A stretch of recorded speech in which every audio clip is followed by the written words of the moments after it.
El País Valencià, el que tenim comprovat des que tenim la Constitució que tenim és que ni en el marc de la Constitució ni en el sistema de finançament podem tindre eixida.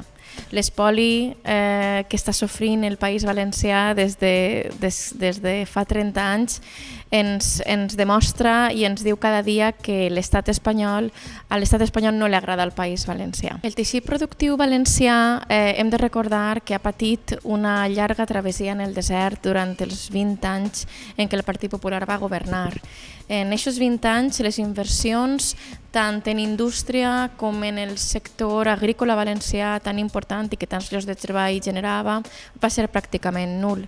Per tant, l'estat o la salut de les nostres empreses a dia d'avui no és saludable en absolut. Des de la Intersindical Valenciana nosaltres considerem que les empreses en el País Valencià han de ser socialment i ecològicament sostenibles.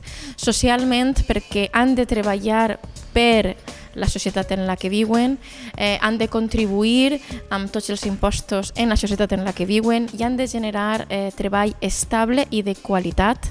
I per altra banda han de ser ecològicament sostenibles perquè només tenim un planeta, només tenim una terra i la terra que tenim no és propietat nostra, sinó que és per al País Valencià del futur i fills i filles, nets i netes. Aleshores és incomprensible pensar que podem actuar de la manera que actuem ara mateix amb el medi ambient i que això ens garantirà tindre una terra en el futur.